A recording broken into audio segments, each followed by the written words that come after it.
and it's a pleasure to talk to you about the Inflation Reduction Act. But before I do that, I want to try to give you all some money. We have seed grants.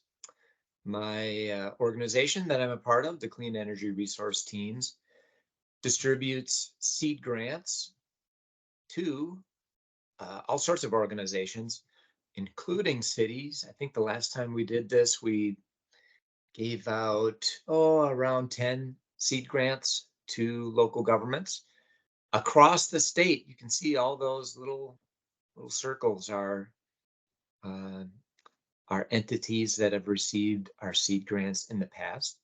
And they're not a ginormous amount of money, maybe $5,000 to $10,000, but really good enough to get a project off the ground and get rolling. And so you can see our deadline is coming up October 10th. It is not a super onerous application process, so don't worry about that.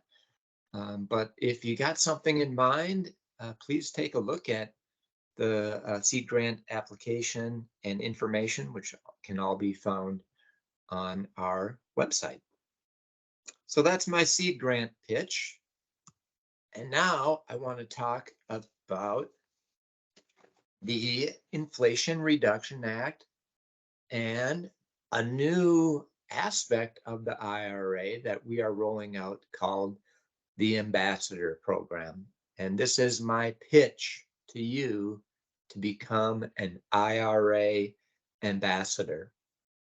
As you'll see over the next few minutes, the IRA is really exciting, lots of information, and we are getting requests from groups all across the state to distribute information or to talk about the IRA, which we are absolutely happy to do. But I have a sneaky suspicion that many of you are part of groups, a green team at your church, or a Rotary group, or a Lions Club, or you're aware of these types of groups where it would be helpful for them to receive more information about the IRA. And we want to empower Minnesotans to help get the word out. Again, we're happy to do it ourselves. I'm happy to give the IRA pitch, but we really want to get all of you empowered to do the same thing. So we created this IRA Ambassador Program. Now, ambassador, that's a fancy word. You perhaps may think of political ambassador like Shirley Temple. Maybe you're not aware that she was the United States ambassador to Yugoslavia back in 1989. We have Tiger Woods, the brand ambassador. He gets something like $100 million, $100 million deal with Nike. Angelina Jolie there on the right side of the screen, the United Nations Goodwill Ambassador for Refugees, and IRA ambassadors. Not exactly the same thing, perhaps. We're not giving out $100 million to anybody, but you do get to spread the good message about the Inflation Reduction Act. And we try to make it as easy as possible for you to do that. You don't need to be an IRA expert. You don't need to know everything about everything there is to know about the IRA. But we do have recorded presentations on our website, real short, 2 minutes to maybe 8 minutes long, about various aspects of the IRA. We have a template PowerPoint that you can download. We have scripts that go along with that PowerPoint. We've got some 1-pagers, 2-pagers, and then folks can opt into, if they wish, to receive somewhat regular email updates about the IRA.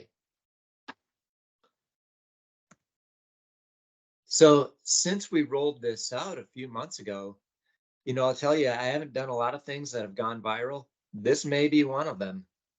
Since we rolled this out, darn near, we're closing in on 500 people now that have signed up to be IRA ambassadors to help get the word out in their local communities, and 382 of those have opted in for these email updates, which I'm told is pretty amazing. You know, we all get a lot of emails, and these folks are opting in to receive more. Again, it won't.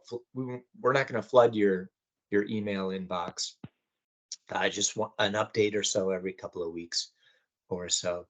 So if you're out there, no matter if you're in the Twin Cities or Thief River Falls or Wyndham or Rochester or any points in between, please think about signing up to be an IRA ambassador. We've even had people from out of state sign up to be an ambassador. One of our favorites is Alan Anderson from Northfield, signed up to be an ambassador, and he's doing an amazing job. Um, he is part of the local Rotary group, and I think he started a climate action team as part of the Rotary group with two other Rotarians, and since that has grown to over 20 Rotarians just in Northfield itself. And on a recent Saturday morning, he attended the farmers market in Northfield and distributed all sorts of sustainability related information, including information about the Inflation Reduction Act. Gave out 65 flyers, I'm told, about the IRA. So slowly but surely the word is getting out, but we need to do more, and we need your help to do that. And so please consider becoming an IRA ambassador. So over the next few minutes, these are the things that I'm going to talk about. Just provide an overview on the IRA itself, talk about how it impacts residential energy efficiency and electrification, talk about electric vehicles, dive into how this impacts the commercial sector, and then talk about something which is really interesting, particularly for cities, for tribal nations, and for all nonprofits, called direct pay. And before well, let's just dive right into it. Let's just provide that overview of the IRA itself. It passed last year, right around this time, August of 2022. And since that time, there's been a ton of guidance issued by the IRS, the Department of Energy, by all of the various departments that touch on the IRA. There's still a few things that either I don't know or that we don't know collectively, but it seems like every single day there's more guidance issued about various aspects of the IRA. It is by far the largest climate-related piece of legislation that's passed Congress and signed by the president. $369 billion package of investments. Again, the most significant investment in the history of our fine country to advance the clean energy transition. 110 billion in grants alone, both in formula funding and competitive grants.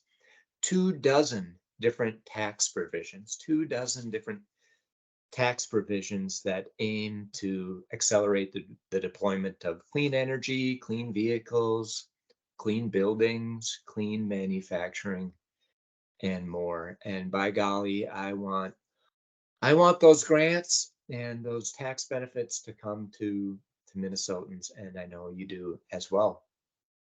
You'll hear this a few times over the presentation, but many of these tax provisions and these grants offer bonus credits to projects that are located in low-income communities or energy communities that pay prevailing wages and use apprenticeships, or that meet that meet certain domestic content requirements.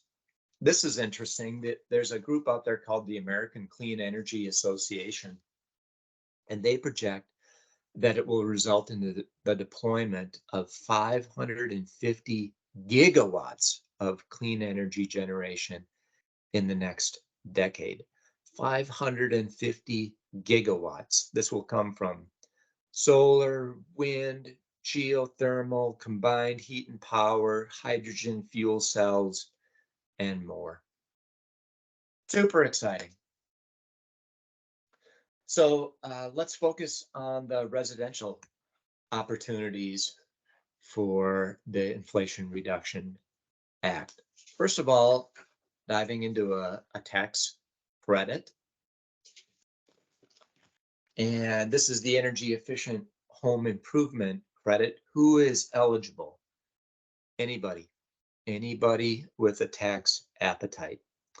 There's been a tax credit for energy efficiency for years. It's been on the books for many, many years, but it was capped at $500. $500 for your lifetime. Now, the tax credit it's up to 30%, and there's still a cap. It's $3,200, and it's changed from once in an eternity to an annual cap, $3,200 annual cap, and it breaks down to a total limit of $1,200 for any combination of home envelope improvements. So think windows, doors, skylights, insulation, any sort of electrical work, plus furnaces, boilers, central air conditioners, those sorts of things. And you can see the sub limits in the bulleted items here. And then if you are interested in a heat pump or heat pump water heater, biomass stoves, those have their own cap of a $2,000 annual cap of $2,000.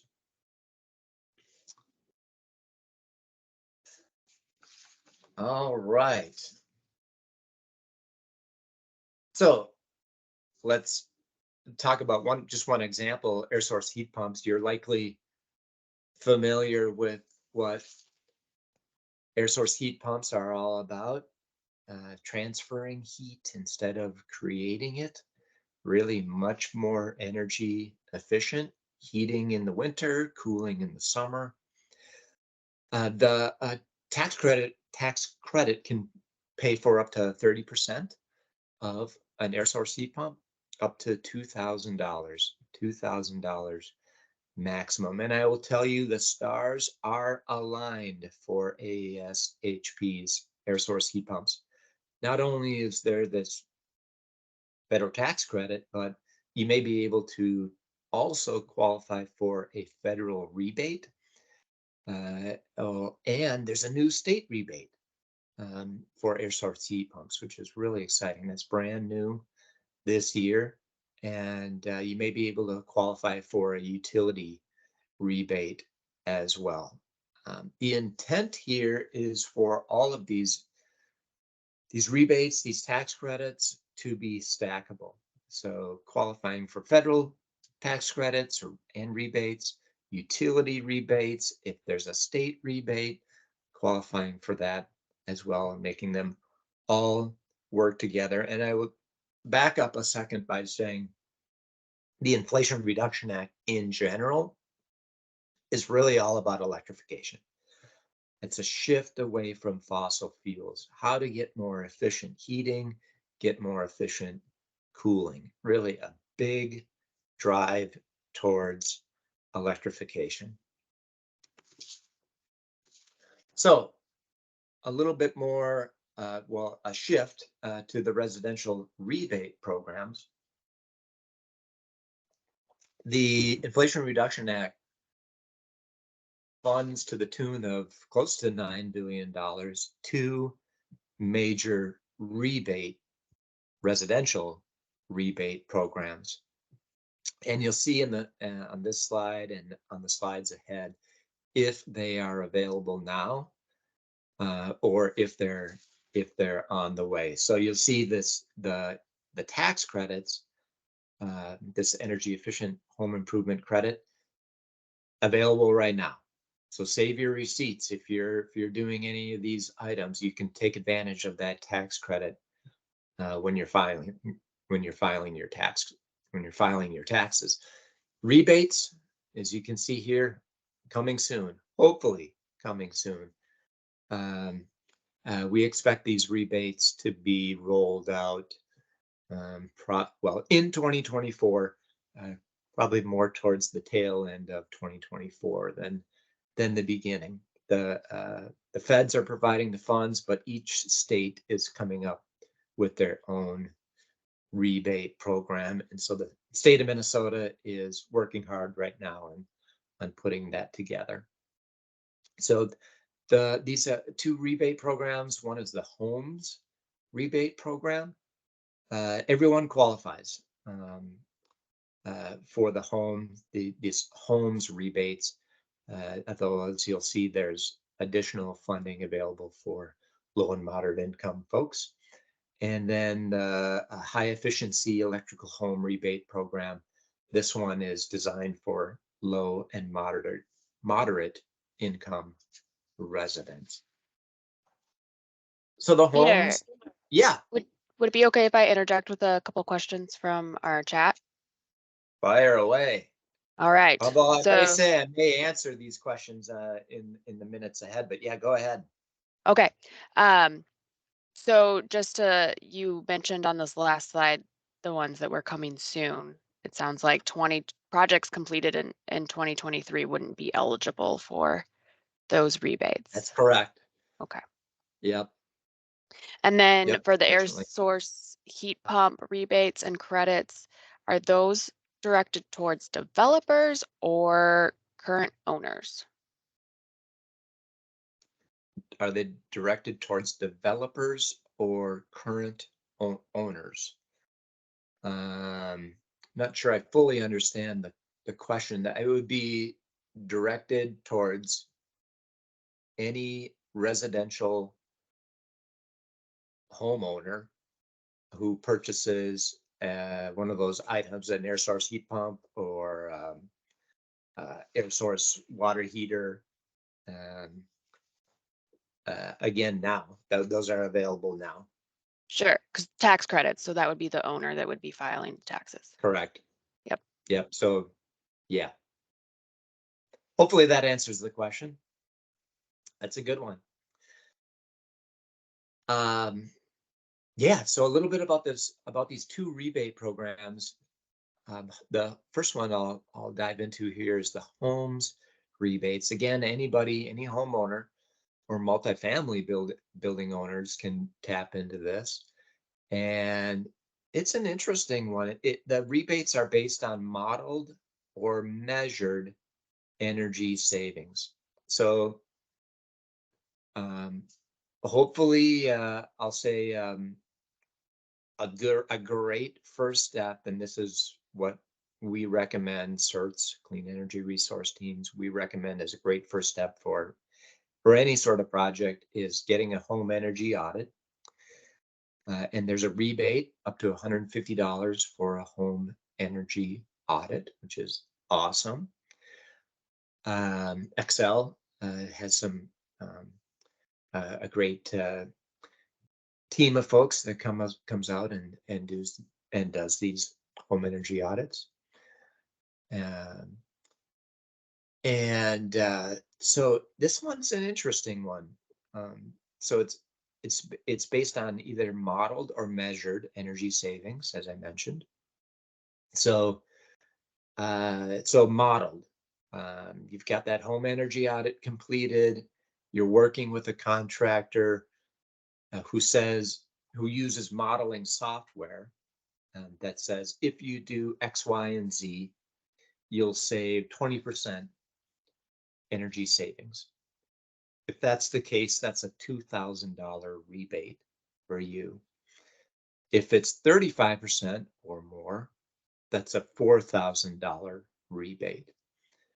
And again, I mentioned it, a lot of these IRA programs are really targeted towards low and moderate income folks.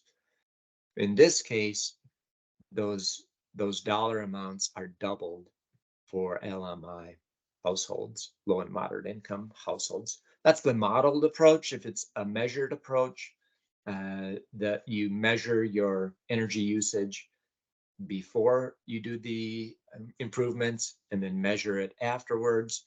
Again, 20% energy savings, $2,000, 35% or more, $4,000. For the high efficiency electric home rebate program, again, this one we expect to be rolled out later in 2024 towards the tail end, mid to tail end of 2024. This one is specific for low and moderate income homeowners and apartment dwellers. This one is going to be really neat to see because it's a point of sale rebate program. And again, these rebates, it's not a tax thing. It's something that you will receive. In this case, when you go into Home Depot or Ace Hardware and make one of these purchases, you'll get that rebate at point of sale. This is both for equipment and installation costs, up to $14,000 in these point of sales rebates. So again, you don't need a tax appetite. You can get them right at that point of sale. And this is for if your household income is 80% area median income, you will qualify for 100% rebate. And you can see what the dollar amounts there on this chart. 100% rebate. If your income is between 80% and 150% area median income, that's a 50% rebate. So 80% and below, that's 100% rebate. Between 80 and 150% AMI, area median income, that's a 50% rebate. And if your income is above that, that's where the tax credits come in. Peter, I know this hasn't been fully detailed yet, those point of sale rebates, but Yeah, because they're income based, it sounds like there's probably going to be some kind of like pre-purchase form or something that will need to that's be a done. great question. That's the great mystery. Yep.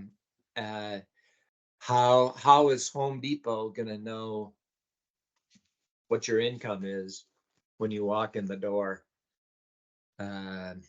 Yeah, so to be determined how that all works out. So keep that in mind, folks, if you're going shopping. Might not be able to Indeed, buy day up. Yep. indeed. So we've talked about how some things are available now, some things are on the horizon. And what you can do is start planning now. Start thinking about what are those things in your home that that you could be thinking about upgrading right now or in 2024, 2025. And again, this slide just demonstrates how these things can be stackable. The tax credits can work with, in this case, some upfront discounts.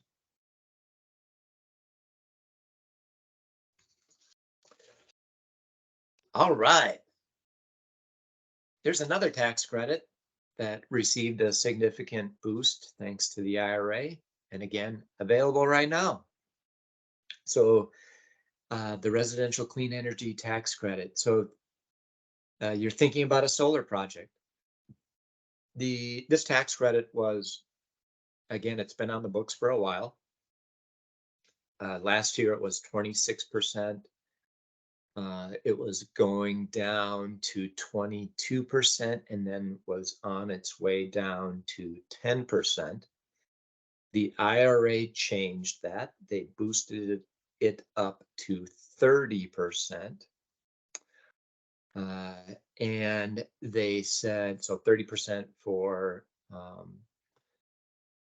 in this case, a solar project. It used to be that if you combined, if you wanted to do energy storage, it had to be combined with a solar array. They had to be tied together. The IRA changed that.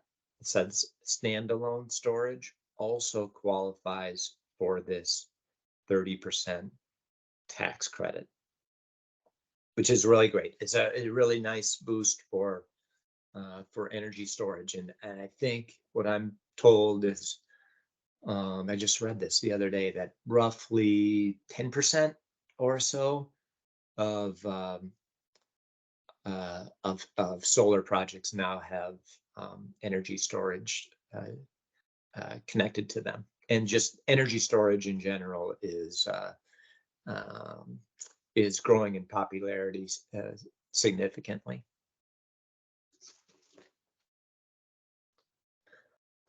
Shifting gears here a little bit to electric vehicles. Again, this one, this has been on the books for a while, but the IRA did make some changes.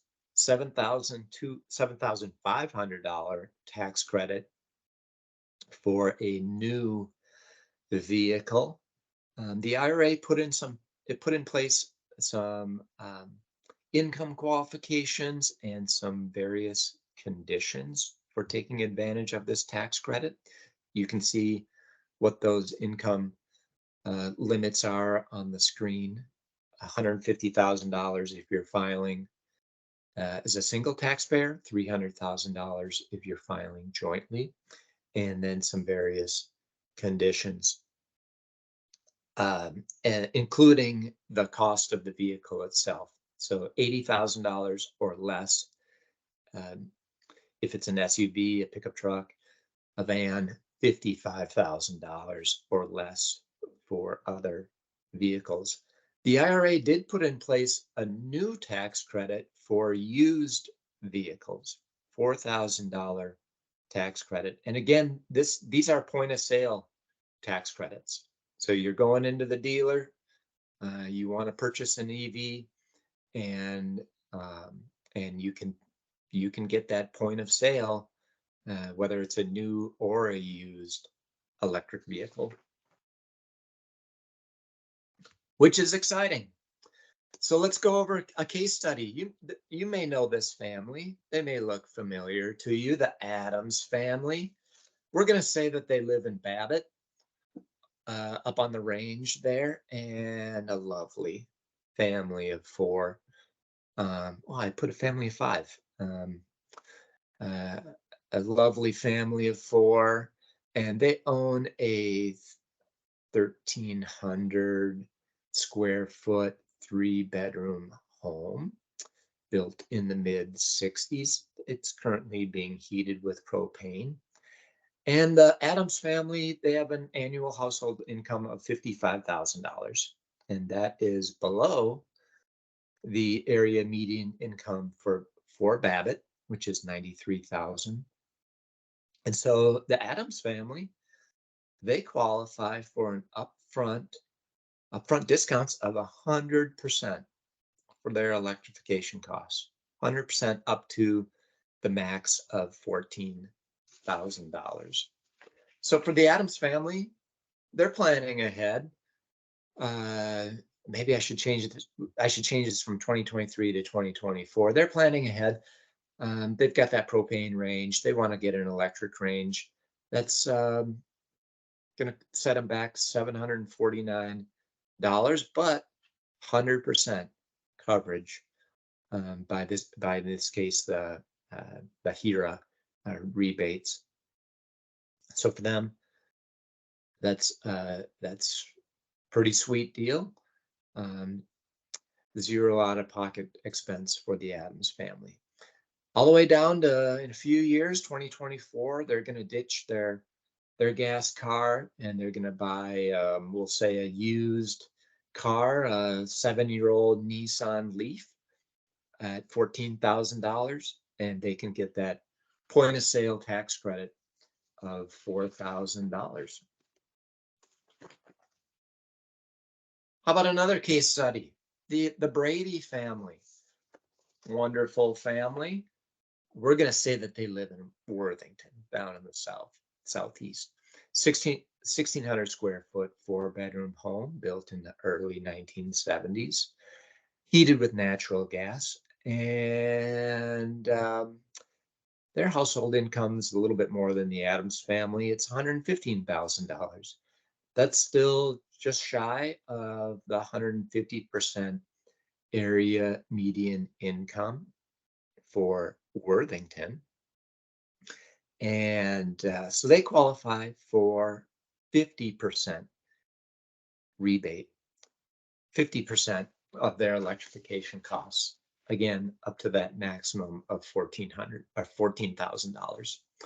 So for the Brady's, they're really itching for an electric vehicle. We're gonna say they're gonna buy a Toyota Prius Prime, and they're gonna put in a charger for that as well. And so they get those tax credits for the EV, a used EV, and the tax credit for the charger as well. And then since they can receive, since they're under that area median income threshold, they get that 50% rebate. And so you can see the types of things that the Brady family can qualify for. All the way in up to a few years from now, they want to put in a lovely solar array, and they can get that 30% tax credit on that $19,000 solar array, $5,700 tax credit in that case. Let's talk businesses for a minute and farms. What sort of incentives are there for businesses and farms thanks to the IRA? Again, a lot of these things were in existence beforehand, but were just given a significant boost through the IRA. And the tax credit, we'll say for solar, in this case, is one of them. So I mentioned before for the residential side of things, last year it was 26%, on its way down to 22%. That's been the case for a while, where the tax credit's been on the books, but then it's going down, then Congress boosts it back up. They called it the solar coaster. So the IRA settles that once and for all, well, at least until 2032, 2033. It's set at 30%. So think about it. It was 26%, then 22, on its way down to 10%. And now at a minimum, it is up to 30%, which is fantastic. So that's great. This applies to, well, I'll also say that for solar or for clean energy projects, they either use what's called the investment tax credit or the production tax credit. Those are the two most popular tax credits for businesses to tap into. Those are going away in 2025 in exchange for what's called the Clean Electricity Investment Credit. This is interesting. It's technology neutral incentive. So it applies to all generation facilities and all energy storage systems that have an anticipated greenhouse gas emissions rate of 0. So solar, wind, geothermal, fuel cells, combined heat and power, biogas will qualify for this technology neutral clean electricity investment credit. What's also kind of neat is that if you're a business, you will be able to transfer, aka sell, all or a portion of these tax credits to an unrelated taxpayer. So, um, so this is brand spanking new, thanks to the Inflation Reduction Act. The money from the sale is not taxable itself, not taxable income, which is nice. And so this makes it so that anybody essentially makes it so that anybody can take advantage of the tax credit. So if you're a business and you don't have a tax appetite, or you could just use the cash, you can sell it on the open market. And so maybe you sell it for 90 cents on the open market, and so that person or that business that buys it, they buy it at a discount. They can use the full credit, and the business that sells it, of course, gets the cash. So I mentioned a few times that 30% is the tax credit, which is the case, but that's a minimum tax credit. And there are, thanks to the IRA, new what are called tax credit adders. So we start out at that 30% minimum tax credit for these types of projects. But if you do these various things, or if the solar, wind, geothermal is located in certain areas, that tax credit could be much more. So if you use domestic content, think made in America products here, that's a 10% adder. That 30% tax credit goes to 40%.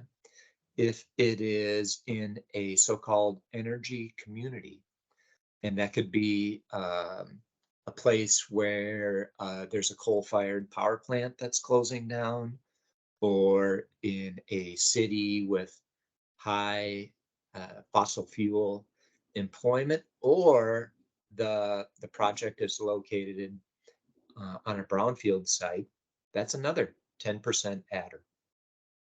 Additionally, if it's in a low income community, or if the project um, financially benefits low income communities or tribal communities, potentially significantly more adders there. So think about it. Here we had this 30% tax credit that was on its way down to 10%. Now, if all the stars aligned uh, with those tax credit adders, your tax credit could be 40, 50, 60% or more, which is really pretty amazing. And for businesses, energy storage is a whole new world too. Again, it doesn't have to be connected to a solar array like it had to in the past. It can be standalone. So think about those entities that are really dependent, those businesses, those nonprofits, a hospital, a data center that really needs that backup power. This really makes energy storage a really viable option. And we have seen some really significant investments. Um, I mentioned that domestic content adder. That's a huge market signal to build in the good old US of A. And so we've seen really significant investments, both for solar manufacturing in America, including one right here in Minnesota, Hellion, up on the Iron Range, that has just announced they're going to be building a new manufacturing plant near the Twin Cities, and energy storage as well. We're seeing a $4 billion plant go up in Kansas, built by Panasonic. We're seeing another $4 billion plant built in Ohio, built by Honda, and many, many more. And these are all just new announcements since the IRA was passed last year. Rural Energy for America program. I used to just love talking about REAP. This one, again, has been on the books for a while. I used to love talking about REAP because it was a 25% grant for an clean energy project, energy efficiency project, solar project in greater Minnesota or across the nation. It's a USDA competitive grant. The IRA changed it. They said it's no longer a 25% grant, it's a 50% grant. And they put in a whole new chunk of money, $2 billion into this grant program. So that's really exciting. I think in the interest of time, I'm going to go over a few of these relatively quickly, or a little bit quicker, but I want to let you know that there is significant improvements, significant boost to this tax deduction called the Energy Efficient Commercial Buildings deduction. This tax deduction has been available on the commercial side of things for commercial entities since 2006, but the Inflation Reduction Act put a lot more money into it, put a lot more money into that deduction, and then also made it available for nonprofits or non-tax-paying entities, where they can allocate the deduction to the contractor or the architect or the engineer that's working on the project. And by doing that, they can negotiate with that architect, engineer, contractor on the price of the project, and hopefully save some money for that non-tax-paying entity.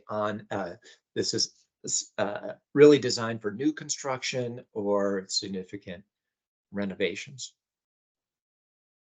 Direct pay. This is very exciting for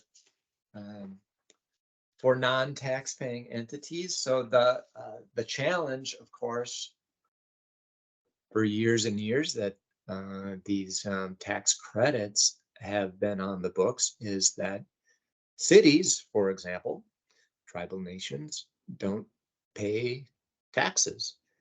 Therefore, can't take advantage of tax credits.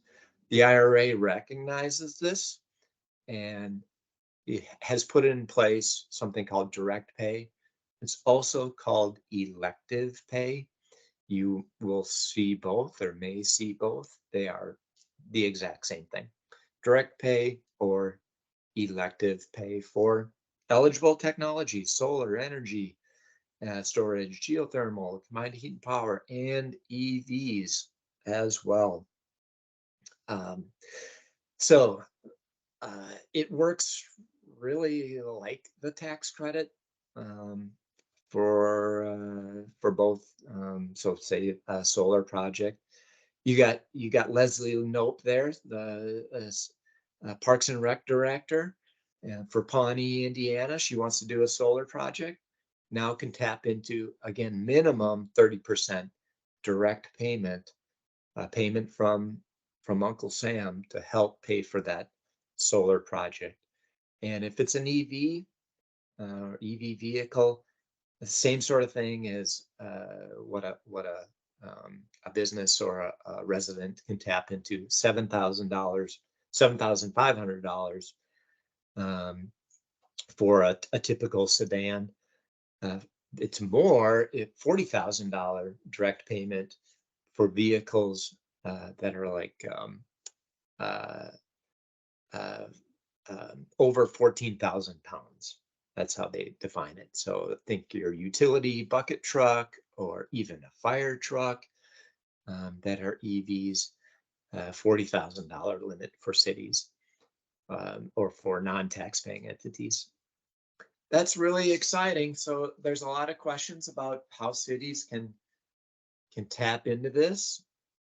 And here's a little bit on the steps that cities or tribal nations need to take.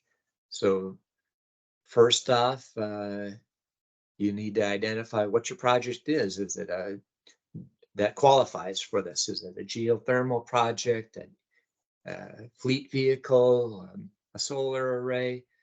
You complete the project, you get that solar array built. Um, you know exactly what it's all about. It's a 110 kW array that's on City Hall. Then the interesting thing is you need to um, complete a pre-filing registration with the IRS after that project is complete, but before you file your taxes. So the project's complete, you complete an online pre-filing registration with the IRS. They kick out a registration number for you, and then you include that number on your tax return when you file taxes in the spring. And if you don't file taxes, there's a form. Most entities will file a form called a 990T in the spring of the year, and then you watch the money roll in. The IRS will cut you a check or send you a direct payment, electronic direct payment at some point thereafter. So I think as we wrap up here, some of the key takeaways from the Inflation Reduction Act, again, really targeted incentives for low and moderate income residents. That tax credit boosted up to 30% plus those adders, which again, residents can take advantage of those adders, businesses can take advantage of the adders, and then non-tax paying entities can utilize the adders as well. Cities can take advantage of those adders. Standalone storage eligible for the investment tax credit. Used EVs, that's really significant. Big boost to the REAP grant program. Those tax credits that are transferable. And then, of course, the brand new implementation of direct pay is exciting as well. There's lots of great places to learn more, including these are some of my favorites. Of course, got to direct people towards certs. We've got a lot of great information there. And then another one of my favorites is Rewire America. They've got a really nice calculator where you can calculate the savings, and they do a great job of spelling out who is eligible and when these things are coming online. And last but not least, I want to circle back to the IRA ambassadors. Please consider signing up, where you'll get a lot of this information and make it easy for you to make the pitch. And if you do become an IRA ambassador and you do present to your Rotary or Lions Club or Green Team, or even if you use these tools to present to your city council, for example, please let us know that you have done so. There's a nice little form online to make it easy, just to say, hey, I used your slide deck or part of your slide deck or part of your script to make a presentation at such and such group. That just really helps us know that these things are being used. And so to find this information, you can go to the Clean Energy Resource Team's website, and you'll see a tab there for Inflation Reduction Act Ambassador Toolkit.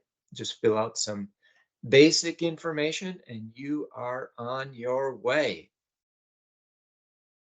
That's my contact information. Again, I'm happy to make a pitch to groups in your city and answer any questions that you may have about the implementation of the Inflation Reduction Act.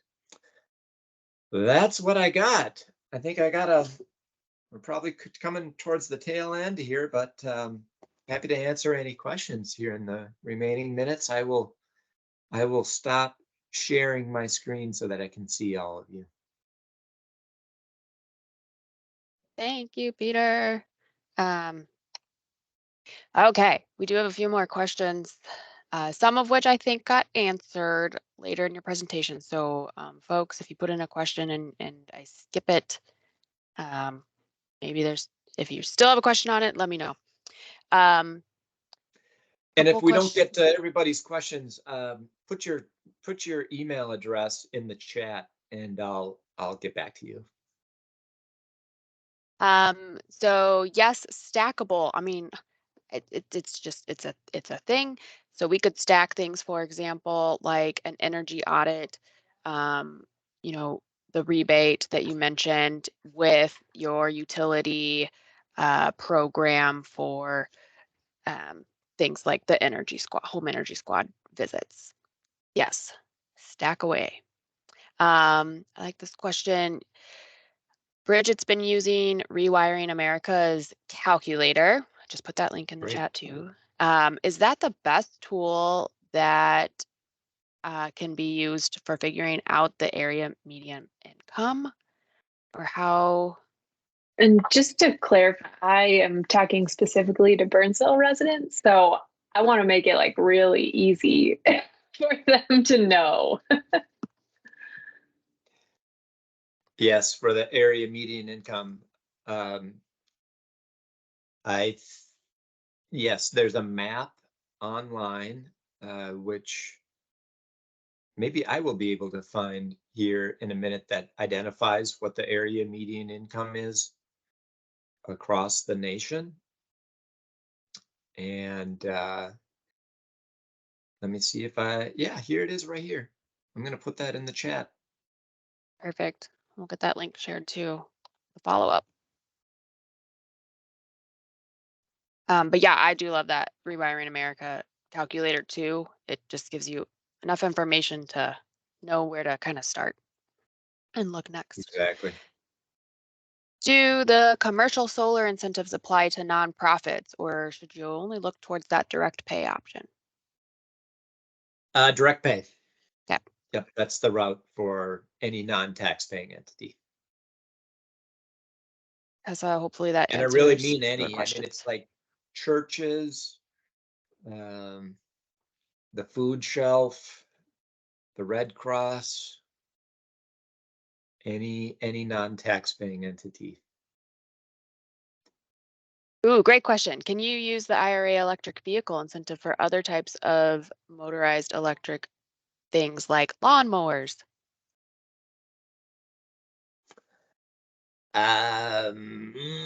Not that I've heard of. I don't think so. That's That's a great my question. What do other understanding people too. think? Is that your, okay? If anybody thinks otherwise, or if there's other sort of rebates for those types of things. There is a new rebate, a Minnesota rebate for e-bikes. That's cool. I forget the exact dollar amount, but it's pretty significant. It Is it is. like 1,500? Yes. Not sure. Also depends on income, Yep. qualifications, and not available yet. Details to come. We're like getting more of the answers, you know, every month for sure, but still some things in the works. Oh, wow. Okay. Anyone else want to unmute and ask anything before we have to head out today?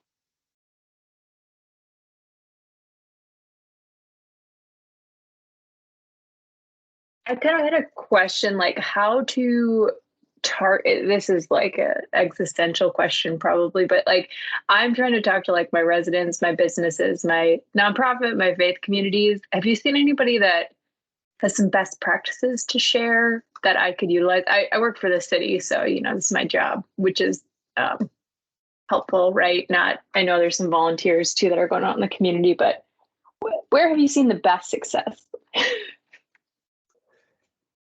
Keep talking a little bit. Best success in terms of what? Getting the word out, I guess. Like, I really like that example of it. Was it Al Anderson that like talked to like 70 people or had 70 flyers, something Exactly. about 70, and it's just so confusing. So like, how do you really simplify it for all those different people and groups and even perspectives, thinking about different life experiences or relationships with government in the community that may or may not trust or be interested in talking to me. I'm here from the government and I'm here to help. You mentioned simplify it, and that's a really good point. We just were at the state fair with millions and gazillions of Minnesotans, the Great Minnesota Get Together, and we were wrestling with that very point. Like, gosh, how do you convey this information? We did have a one pager, and literally one pager that essentially just said tax credits are available for energy efficiency and solar projects, and tax credits are available. And click here or go here to learn more. And that was it. That's all that the one pager said. And then we also had some backup materials in case people were like, oh, I want to know specifically about air source heat pumps, what they're all about. And we sort of had those on hand just in case people did want to learn more information. But yeah, the KISS strategy, I think, is a good one. Keep it simple, and just direct people on where they can learn more. And we also did a similar strategy with the videos that we have on our Clean Energy Resource Team's website, which are broken out. It kind of breaks out the IRA into electric vehicles, residential rebates, commercial and farm benefits, and direct pay. So each video is maybe 2 minutes long, maybe 4 or 5 minutes long, something like that. But really, so people don't have to watch a 60-minute IRA presentation. Yeah, and I put our Green Step email in the chat, and I'll put Pete's in the chat here too. This is something we're definitely thinking about. How can we help you as cities, communities get this information out? And so if you have ideas for things that might be helpful, I know I've heard of like postcards or handouts. So those ones that Pete mentioned we had at the fair are at the very bottom of their IRA page on the CERT's website.